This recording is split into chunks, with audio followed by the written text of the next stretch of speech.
Jeudi dernier a été dur pour les investisseurs. Cependant, quelles conclusions les acteurs du marché ont-ils tirées de la semaine écoulée?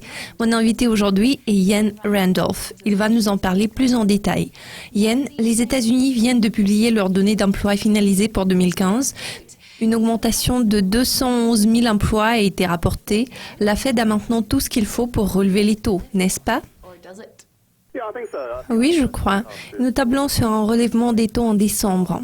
En toute logique, il sera très petit, léger et graduel. L'accent porte à présent sur le rythme très graduel du futur relèvement. Plusieurs causes majeures de préoccupation se sont quelque peu estompées. Cela concerne notamment l'effondrement des bourses chinoises et le ralentissement de la croissance sur les marchés émergents. En ce qui concerne l'économie américaine, la situation sur le marché du travail joue un rôle crucial. Pour le moment, l'on constate une amélioration sur ce plan. Alors les choses reviennent à la normale. Le rapport de vendredi a montré une expansion solide après une accélération foudroyante enregistrée en octobre. Tous les facteurs suggèrent que la Fed est prête à relever les taux. La décision décevante de Mario Draghi a fait l'objet de critiques acerbes. L'autre raisonnement est que les banques centrales communiquent entre elles et que ce n'était pas une erreur. Alors Mario Draghi a-t-il baissé les bras à votre avis ? Je suis menée à croire que dans le cas de la BCE, les anticipations ont été trop élevées. Voilà donc pourquoi nous avons observé toute cette déception. Cela étant dit, Mario Draghi poursuit toujours une politique monétaire expansionniste. Il a réduit les taux de dépôt. Bien évidemment, il n'a pas augmenté le montant mensuel d'achat d'obligations. En revanche, il a étendu le programme aux régions et aux municipalités. Je crois que l'inflation européenne reste coincée à son niveau de 0,1%. Il est à noter que la BCE a augmenté son taux prévisionnel à moyen terme. Cela est très important pour eux. De toute évidence, ils s'attendent à ce que les effets des bas prix du pétrole et des produits de base s'anéantissent, ce qui aiderait à stimuler l'inflation de base. Je tiens à souligner que la reprise au sein de la zone euro a ralenti un tout petit peu. Elle s'est établie à 0,5% au premier trimestre, ensuite à 0,4% au deuxième, puis à 0,3% au troisième. En revanche, les PMI du mois dernier sont apparus tout à fait robustes. Plusieurs facteurs suggèrent une accélération graduelle de la croissance.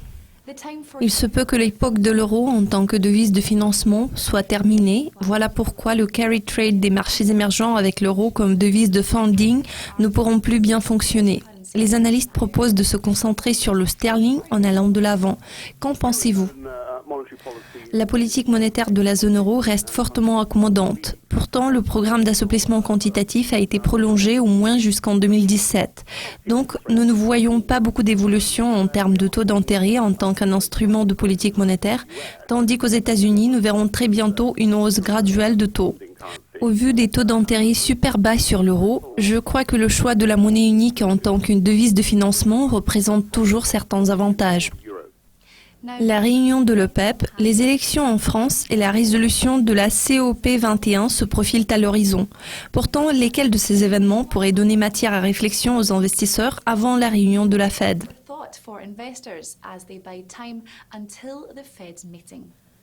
Je pense que les données économiques émanant de la zone euro sont d'une importance cruciale. Il s'agit surtout de l'inflation et des prix des produits de base, même si ces derniers sont étroitement liés à l'économie chinoise qui exerce un impact croissant sur les marchés internationaux. Pour ce qui est des marchés européens, leur situation est inquiétante à cause du ralentissement de la croissance des marchés émergents. Cela va inévitablement freiner la croissance en Europe. En ce qui concerne les États-Unis, il est à noter que le renforcement du dollar va freiner les exportations, ce qui va peser sur la croissance économique du pays. En parlant de la décision de la Fed, cette dernière s'oriente toujours sur l'état des choses dans l'économie américaine. Voilà pourquoi il est fort probable que la Réserve fédérale va relever les taux en décembre.